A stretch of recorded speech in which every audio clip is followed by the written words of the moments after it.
bring up Mick and Anu and Prash. Bring them up here. I'm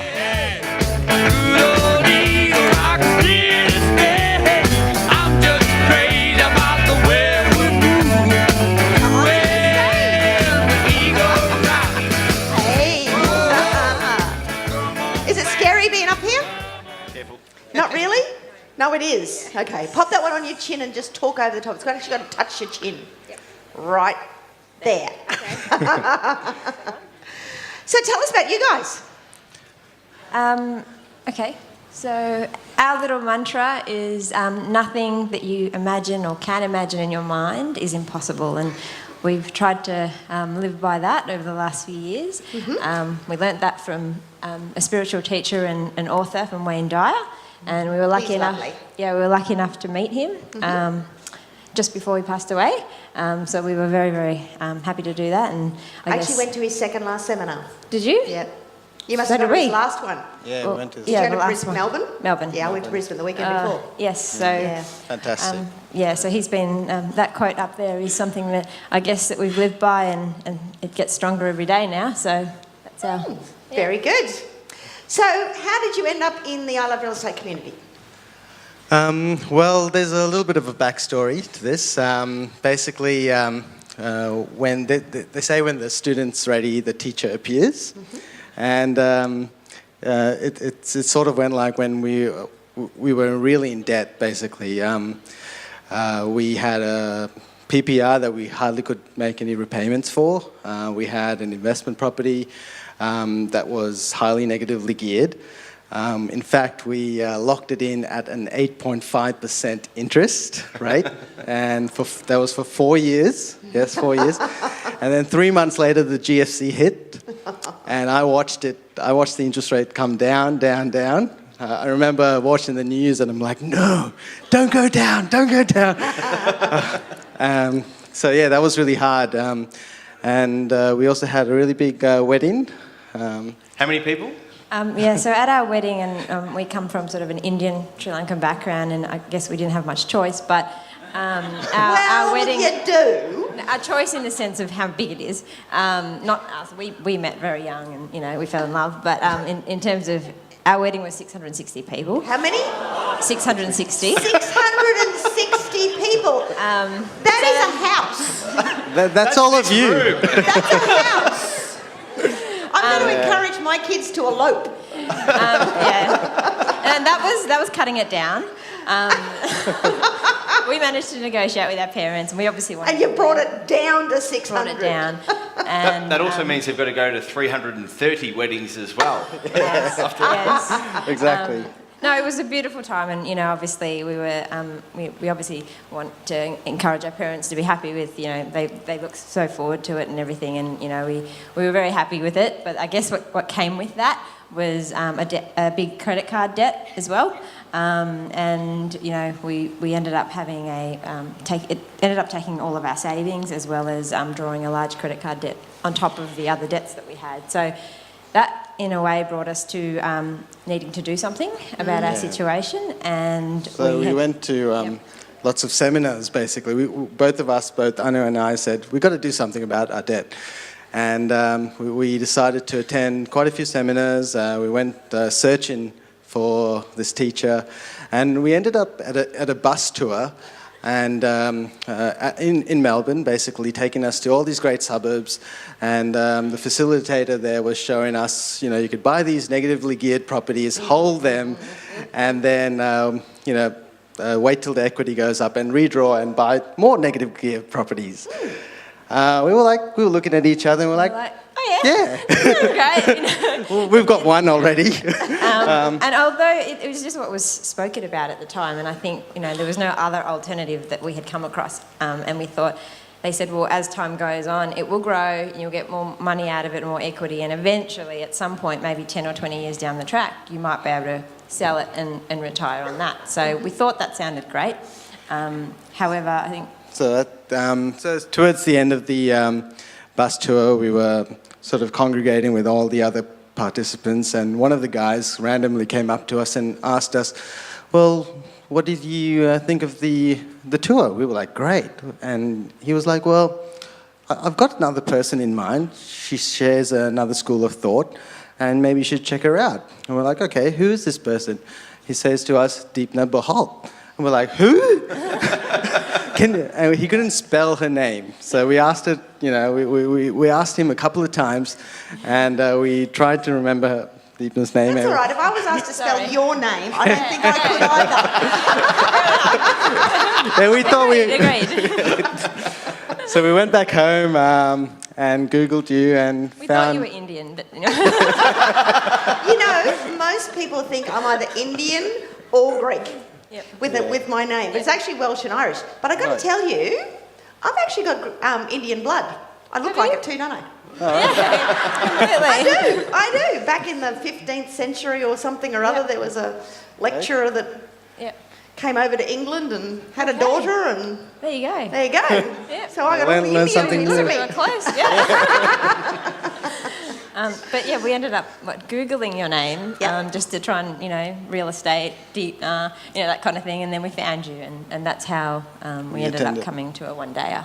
Okay. So, that sort of started us off. And then I said, don't do negative gearing, and you're going, oh no, what do we do now? You completely blew us away with the first, I think 15 minutes of structures, and, I think, I don't know, most people, I definitely was just like stunned after that first 15 minutes of, trust structures, tax, all that sort of stuff. But then, after we recovered from that, we were like, that's amazing. So we signed up to Ultimate.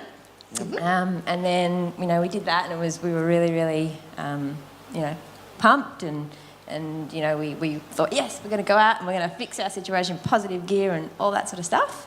But I guess, Yeah, we went home, and unfortunately, life got ahead of us, and we didn't do much for 3 years. We were just still struggling to make repayments. We were working our corporate lives, and on top of that, we were running our own photography business, which led into doing wedding photography. And we did that for a good 3 years. That sort of took, I don't know how we ended up in wedding photography. I think we thought it was going to help us build some income to then, buy more property, but wedding photography is one of the areas of photography that just takes up your whole life. So we were doing these corporate jobs and then meeting clients from so we're doing corporate jobs from 8 to 5, and then meeting clients from 6 to sort of 9 p.m. at night every day, and then editing photos after that, and then on the weekends full time from Saturday, Sunday, we were doing weddings from 4 a.m. in the morning to 12 midnight. Wow. So there was, I think we were living on about 3 hours of sleep every day, and we did that for 3 years. So that can't last. No, so it wasn't sustainable. So your starting position then, when you joined ILOVE, was you had a PPR, which was obviously negatively geared. You had an investment property, which was also negatively geared. You had a credit card from the wedding of negative gearing. So you're $61,000 a year negative cash flow. And you're also upside down in equity. Yes. By 30 grand. And we also, because we... bought through marketeers.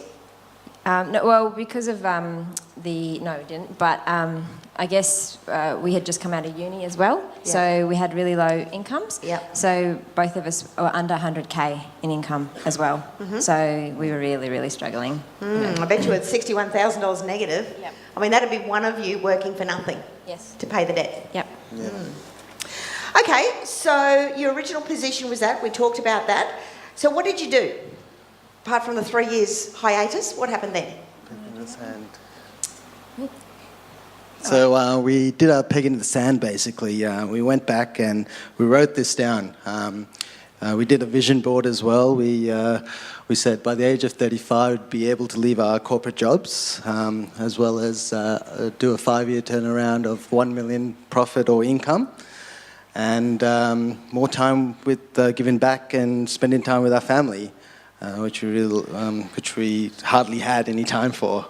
And that was our main driver at the time. We weren't spending any time with our family or our friends, and we just thought this is not sustainable, and we really wanted to give back to our parents who had really sacrificed a lot to come to Australia, and they gave us amazing lives here, but they sacrificed a lot to do that. So we just thought we really want to have the wealth in our lives so that we can also give back to them. So that was our So the peg in the starting. sand started the journey. So of course, you know, you look at your own existing properties. What did you do there? So this property was the first investment property that was locked in at 8.5% interest. Basically, well, everything that could go wrong for this property went wrong for this property. We had really bad tenants. We had a bad managing agent. The Melbourne storm basically got this suburb really bad, like those big hailstorm. If people remember. They were the size of golf balls. Golf balls, basically. yeah. Everyone's cars got Golf destroyed. balls Yeah. or golf balls? Golf balls. The emphasised golf ball, you know. So. And this suburb was the worst hit in Melbourne. Yeah, so the whole roof caved in for this, and you can imagine the insurance claim on this property was ginormous, which took forever to basically claw back from insurance.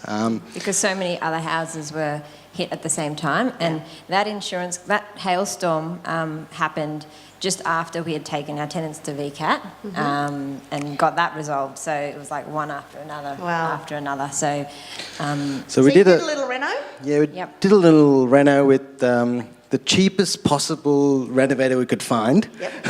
not a good idea. Which wasn't a good idea because he couldn't speak English. So you can see there. Couldn't speak Indian either. So that Yeah, wasn't couldn't speak Indian.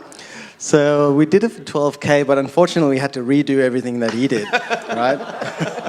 So at that point we were calling in favours from our family and friends to do all-nighters, and basically we turned it into those pictures there, the kitchen and the bathroom, and painted the walls and redid the floors. So a lot of that we were doing ourselves. But I guess even though, you know, so it was a really big learning curve for us, this property. So we don't regret it. And I think we ended up selling it, and because of the renovation, we ended up clawing back all of our losses from it, and we broke even. Good. So, yeah. Okay, but on paper it made 99 grand. Yes. Yes. Yep. Okay, very good. So then we go into what? Now we're going to get things sorted. Where do we go now? So this was also our existing property. So this was the one that we had bought. It was a PPR. And so we started to look at what we could do with this. Pre-Dipner, I guess if we had known Dipner before we bought this, we probably wouldn't have bought it, because it was, you know, it would have been nice to have bought something with a house on the front to be able to subdivide at the back. But this property was like set back really far, and it was just smack bang in the middle. So after we knew what we'd learnt, I guess, from your courses and this community, we thought, no, we can't do anything with this, because it's, you know, it's not going to, we can't put anything on the front and we can't put anything in the back. And then after a while, I guess after we had done the courses and we thought, no, let's really look at this one again, we did the numbers on doing a duplex, and it worked out. So we went ahead with that. So you knocked it down and built a duplex? Yeah, yeah, we knocked it down. Our friends and family thought we were crazy, because the house was partly renovated, and that was probably what was holding us back initially. But the numbers worked, so we just had to let go of that, and just, we knew it was our way forward, and we just knocked it down and built these two. And when we first started this process, we didn't know how we were going to fund it, but we just had a plan B, which was the worst case, because we didn't have the income at the time to fund it. But plan B would have been that we could sell it with the DA on it, and we could move on to something else. So we still went ahead. By the time we got the DA in place, we then were able to fund it, and we went ahead and built it. Okay, 700 grand profit's not too bad. Yeah, funny story with this one is just before we were selling the property, we took all the photos, like 4 weeks before, I guess, the campaign. We took all the photos, and it was pristine. We did the garden. We got a call at work from our neighbour saying, hey, your house is on fire, right? We were like, what? What do you mean? We just built them. No, you better run down. Your house is on fire. So both of us were just really shocked. we left our jobs at that point and just ran home. Ran home, and we saw 3 fire brigades at the front of the property, and went to the back, and it was basically started at the back of the fence where the neighbour had started a barbecue, and basically he went inside, and the barbecue caught fire on the tree that was overhanging And basically went onto our fence, all over our garden. Our whole lawn was black, burnt down. So thankfully it didn't catch fire The for the house. got there in time. It didn't touch the house, but I guess our whole backyard we had just completed it, and it was us that did the work, and we were gutted. But I mean, it was we're telling the story because it's not easy. There are challenges, and this is one of the many challenges that we had in having to, having finished it, and then you just set back with that again, and we just were about to open it for inspections. So we had to work through that and get it, and we did get it sorted out eventually. New garden, Insurance? Partly insured, but yeah, the neighbour was very difficult about it. Didn't want to claim responsibility, so that was another issue. But well, his insurance claim guy came and said, "Do not say it's your fault." That's what he said. He was an elderly guy, and he knew it was his fault, but he just said, "I'm not meant to say it's my fault." Yeah. So it made things harder. We didn't have time on our side either. So anyway, we resolved it though, and we made up, and we were all good in the end. And it worked out, profitable for us. So it helped us to go on to the next deal. Okay, so what was the next deal? Next deal was another reno, basically. We took all the lessons learned from the first property, and basically we bought a 2-bedroom, 1-bath, a villa unit, and we made it into a 3-bedroom, 2 baths. And basically we did that in 4 weeks with a good renovator. So that turned it into 5K negative to 3K passive. And an 81K uplift. Yeah. So that's like one of your salaries, isn't it, for a year? Yes. Yeah, exactly. In 4 weeks. Yep. Yeah, So the right. valuer came in 4 weeks after we settled. It was completed, and they valued it. We bought it for 320, and it, with costs and stuff, that's 350. But 4 weeks later. And subsequently, we went on to the body corporate meetings, and we asked them, look, there's a sinking fund here, why don't we do the exterior? So they consulted with the rest of the complex, which was 14 other people, and we had to chip in a little bit more, but 4 months later we got that approved, and they did the exterior render and driveway and all that. So You had it valued since then? Well, at the time we had it valued again, it went up to 550. Very good. Yeah. Well done. Very good. And it's positive cash flow and you're keeping it? Yes, and we've still got it. Yep. So then what? So this one's a little bit different. We were looking for something, because I guess we've been doing mainly chunk sort of stuff. So we thought, all right, let's try and look for something a little bit more passive income. So we bought this one in WA, regional WA, and we bought it for about, I think, 300 something. And the idea with this one was that it's an old house, but we could knock it down and put a double-storey commercial building on the front and a duplex on the back, and the back one could either be resi or it could be commercial as well. And we just saw a need in this particular town for this kind of development. So we thought we'll go ahead with it, and what we did was we contracted on it, and we had a due diligence clause on it, and a settlement of about 5 to 6 months. And in that time, what we knew at the time from our research was that it was significantly undervalued in rent. So it was renting at about $250 to $300 a week. But we knew that a commercial tenant would pay upwards of $850 a week. So what we did was we hunted down a commercial tenant. We cold called. Okay, good on you. And we knocked door. Basically, we went there as well, and we knocked on doors. We spoke to as many people as we can, and we eventually found a tenant that said, well, yes, I want to work with you on this development, and I'll work with you on the design, and we can look at a staged development as well. And secondly, when you settle on the property, we want to take it from you, and we'll pay you $850 a week for it as well. So we locked that in, and on day one they went in, and it was 20K passive. Very good. Yeah. So you had your tenant before you built it? Yes, we haven't built it yet. Uh-huh. So we've got the DA through. But yeah, we did have a tenant. So we had a tenant from the day we settled on it. And then basically now it's been a bit of a process for us. This one's been a little bit more challenging.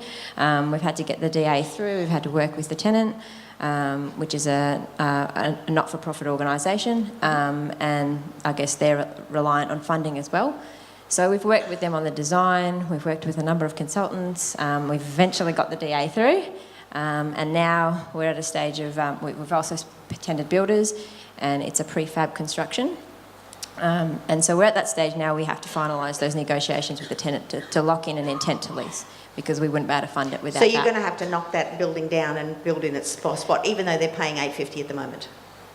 Yes, we'd have to knock it down, but we've also put a DA in place to stage it so that we could build the back ones first, Okay. and they could potentially move into that. All right, then and move then the build the front. front ones. Okay. So we're working through Good. those. Okay. Yeah, yeah. And there's also a duplex on the back of that too, isn't there? Yeah, that's what I'm saying. So the plan was that we've staged the DA, which is why it took a little bit longer to do, and we had to get that through so that they can move to the back, or we can still have the income coming in from the front. And because it's regional WA as well, there's a bit more risk involved, so we just wanted to keep those options open.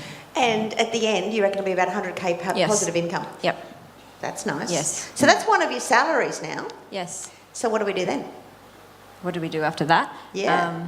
No, I mean, what will you do when you've got 100 grand passive income coming in? What happens then in your lives? Oh, it just provides us with the freedom and flexibility to to not have to go back to work and do all those sort of Would things. one of you give up work at that point? Well, I guess we'll take you through the next few deals, but we already have. We've been able to from the next few deals Both that we've of us, done. yeah. All right, So, let's keep yeah. going then. So what's this one? Triplex. Yep. Yeah, Triplex. So this one had a number of challenges. When we looked at this site, basically, it had 2 easements at the back and a cultural heritage overlay on the land. So no one wanted to touch it, basically. And the land was big enough to build 3, but everyone we asked basically said you can only build 2 max, right? 2 max. And we just kept on saying, well, why can't we build 3s? And so we went on this journey with asking so many professionals and finding, just someone that we can relate to. And we found someone at the end, a town planner, that could sort of help us put 3 townhouses on this land. And thankfully we got that approved with council. And basically, Yeah, had with some... that one, everyone said 2, and if even our town planner said maybe it might be a 2 plus 2 4-bedders plus maybe a 2-bedder at the best, but we're going to try for 4-bedders. So I guess it was just that positive attitude, and we learnt to along the journey just to work with people that are really positive, and we were able to get that through 3 4-bedders in the end, and So this one's completed? this one's completed. Yes. You've got one up for sale and you're keeping one as well, and you've sold one. Yeah. Yep. $48,000 passive income from that development. Yep. So this one was completed this year. some yeah. financial... I guess- 1.35 million profit. Yes, yeah. And I guess part of that was because we bought into a land that nobody sort of really wanted to touch, and so it was sort of almost... Would you have been game enough to do a deal like this on your own, like without someone like Mick looking over the figures and stuff? Well, I So guess... these guys aren't in platinum. Okay, They're not right. in platinum. No. They're ultimate. But students. we have invested in obviously mentoring and coaching through, Good. Yeah. Okay, fantastic. Good on you guys. Good on Yeah. you. So, Well Yeah. done. Brilliant. Absolutely brilliant. Well, I got to say, in the previous slide, but if you go back one, funny story again. So we had our son before we got the finance for this property, and that was quite challenging to go down to 1 income and still get finance for the bills. So we had, so Anu was, she just had our son in hospital, and I walked into the hospital suites, and she was on her phone talking to Commonwealth Bank, going, what's happening with our application the day she gave birth to our son. I think that was the hormones, but... I guess what Prash is trying to say is that that was one of the biggest challenges for us, because we fell pregnant in the middle of this whole thing and went down to one income, and we had no idea how we were going to fund it, and we didn't get it ready for build prior to having him. So I was already off work by then, and you know, the brokers that we were speaking to and the finance people, you know, at that time everything was starting to tighten up, and it was just no, you can't get it, you're not going to get it. So we let it go, we had our son, and then it was still no. Like, it was just, no, this is never going to happen, and you might as well just sell it, move on to the next one. And I guess we didn't want to take that answer, and we just said, we really believe in this project. You know, we from the start, you know, we've put all of our energy into it, and intuitively we just really believed in it, and we wanted to see it to the end. And I even had somebody tell me that, you know, you're never ever going to get the funding on this, so just forget it and let it go. And that was 3 months before we got the funding for it. So yeah, so just if you believe in something, it's Keep worth pushing. persisting, and just talk to as many people that you can, and somebody will be out there to help you. Yeah. So. And it was this deal that you guys decided, I think we're getting to the stage where we should go Yes. full-time developing. And about 3 or 4 months ago, you guys decided Yes. that that's That's it. it. We're going to do Yeah. this full-time. Yep. Yep. Got your consultancy trust set up, have we? Yes. Yes. So we set up our consultancy trust. We set that up, I think, 2016, Good. because we knew we didn't have any income coming into it Yep. as yet, but now we have. And I guess in another year or so, we'll be set up for 2 years, and Fantastic. that will help us to go forward. So into another triplex.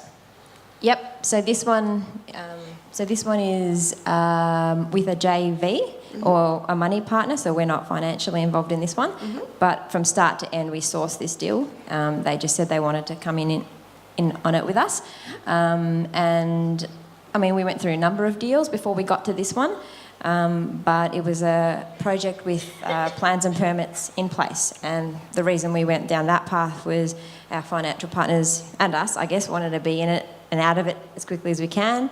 This one's in Melbourne, and Melbourne does take a long time, for a lot of councils do. So this one's... what we saw with this one, it was a challenging site again, because it was on a really steep site, so no builders wanted to touch it because of how steep it was. Triple story for all three, and also the plans were a bit of a mess. So, you know, the architect who had done it, it was just sort of not easy to read, and so you can understand why, you know, some builders didn't want to touch it. But what we could see in terms of potential was that it was three townhouses that had 3 bedders, with a basement area that had some wasted space. So they called it a workshop, but it was just wasted space. And so we saw the potential to convert that to a self-contained studio without changing the footprint. So we purchased this one, and we got a 5-month settlement in Metro Melbourne on it. And in that time, we got all the drawings cleaned up, and we also changed that little bit at the bottom of the basement and made it into a additional bedroom, self-contained with a bathroom. So it provides an additional rental ability as well. And that increased the value of those houses, or those 2 houses, by $100,000 each. And that one's now, so this development's partly pre-sold, and we've got the price that we want on it. So so we know what the profits will be on this one. And so we're due to complete that early 2018. So you've got your profit there as 637. Yes. What's this? Our share 200. Did you put money into it? Did you? No. So basically, we're splitting with the finance partner. Okay. So the total profit's 637. Okay, and you're taking 200. We're taking 200 cash out of it. Yep. Okay. And our partner will take the rest. So yeah. And they're really happy with that. You've got frequent project management fees as well that are coming through. Yep, with your and we take consulting project trust. management fees along Which the goes way. through your consulting Which trust. goes through our consulting trust. And that as well, because we're not actually on title for this at all. Yeah. So basically, all that will be serviceable income. Yeah. Fantastic. Okay. So where does this leave you? You've left your jobs. Yep. You've had a huge turnaround, obviously. Yep. What's your goals from here? Sorry, Prash, how old are you, mate? 35 now. What was his peg in the sand 3 years ago? So basically, more important things than property is really spending time with family, basically. This was really our why. Since being on this property journey, we weren't able to spend any time with our family. And in the recent years, we've been able to take our family to Queensland, our extended family as well, in a lovely, luxurious sort of house with our dog for a whole week. And it was all expense paid. It was a lovely time with our family, you know. No. We got the dog in. Yeah, that's our dog, Hazel. And they were really thankful, you know. They hadn't experienced anything like that before, and they just gave us so much love back. And that was the least we can do to them, because they've given us so much love all these years. And our auntie that we flew up as well, she hadn't travelled in I think 50 years. Wow. She'd never left Melbourne, never taken, too scared to do it, you know, didn't have the money as well. So we took her and her husband as well up, and we all accommodations paid, and she was in tears after it. We didn't expect that, but yeah, it was nice to be able to do that.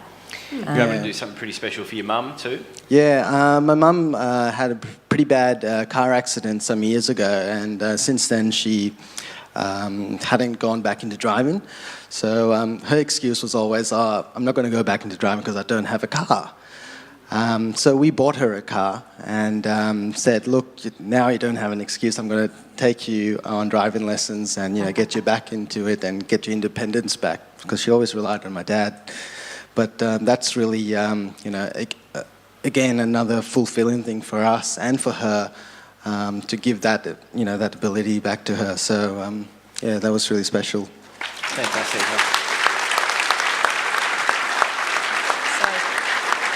So this journey, and we've done a few other things, being able to spend time with my grandma more regularly, who lives in Malaysia.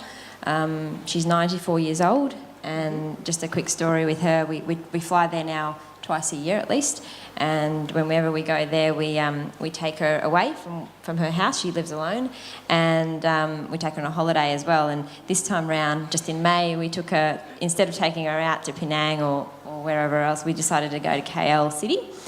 And we hired a penthouse, and we took her to the 50th or 60th floor, and she said she couldn't believe it when she was going on a lift, because she had never been on a lift that went that fast or that high in her whole life. She said the highest, she basically walked out, saw all the windows, and went, in my whole 94 years of living, I've never gone more than 5 floors.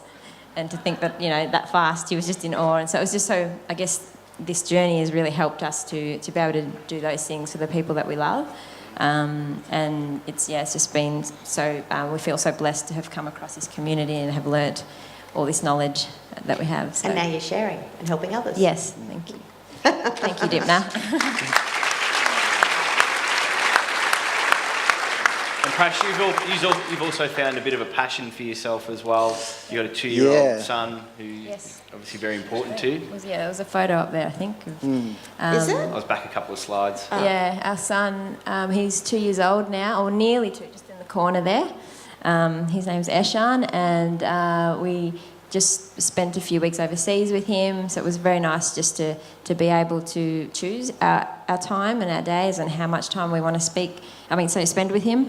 And so now we do property, and we'll say that we've started up our own property development business, but Prash has been more focused on something else that's very passionate for him. Yeah, it's a creative outlet, like the photography that we had. It's another creative outlet of in the kids section, where we're building teepees for little kids. So we're selling them online, and it's doing really well. So that's a little bit of a passion, where we're designing them and getting them made, and hopefully goes down to bigger things like cubby houses and playpens and so on. But I think the key thing with that is it is centred around imagination and the same philosophy that we've learned, the spiritual growth that we've had along this journey as well. And I guess, you know, Prash's, the passion that we have with that is to be able to inspire kids to, you know, to have that in their lives, and whatever they imagine, you know, to not create. Yeah, that they can create. So, yeah. So your final figures then? Yep. From not a very good position previously with. Yes. With you had some equity though. You were negative equity. Negative equity. Yep. You're negative equity and you were negative cash flow. Yep. Significantly. To nicely positive equity. And what's your cash flow? Oh, I haven't put it up there, but it's roughly around 70,000. 70,000 just straight out positive. Yeah. But you're obviously doing chunk deals each year. Which creates that, and that's going through your consultancy trust. Consultancy trust. Yes, that's correct. So Cool. Yep. Life's pretty good. Yes. So thank you. And under 35. Yes. And I just want to say, I guess both of us have always talked about this, like Dipno, I guess sometimes you don't realise, well, you might or you might not realise how many people you impact, because, we were coming to your one-dayers and we were doing your ultimate, and, yes, it didn't tick straight away for us, but in the background we were working on it, and, we always thought we'd love to, let you know, and I think it's more recently where we did that, but, we're so grateful for the opportunity to be here and to have the knowledge that you've empowered us with. So thank you very much. Thank you, and thank you to all for your Thank you. support. Awesome. So, what final advice would you have for everyone? I guess we've got a few things up there, but firstly, don't be fearful. I think that's one of the things that always hold us back. What if this happens, or what if that happens and it doesn't go to plan? I think what you need to know is that whatever happens, because there will be challenges in this journey, it will be a learning. And as long as you take it as a learning, you'll actually come to realise that you're better off in that position. Whether it's financially, you might think it might not be because you might have lost some money or whatever, but if you actually value the learning that you've had in it, then you'll start to realise that take that step. Don't be fearful, because you will take some learning at it, and that goes much further than not doing it. I guess the other thing is we also learned, I don't know if I put this up there, but we've learnt that through the journey of building and all that sort of stuff, you will have challenges. Try to do business with with people, and I mean the numbers, yes, they have to stack up, but it's also the people that you're dealing with, and that's a really important thing, because if you can't relate to someone or you can't get along with someone, when something goes down or something goes wrong, then it becomes way worse than had you picked the person that you really relate to, or the person you get along with, and one that you can trust. So even that person might be a little bit more money or whatever, at the end of the day it actually works out better. So try to do business with people, not just the numbers. Just have that persistence as well. Through a lot of our deals, like we just never took no for an answer. We took their learnings and just tried a different approach, and spoke to different people again. And just doing that persistence just goes a long way. So just keep persisting, guys. Very good. Thank you so Fantastic. much for sharing. Thank you.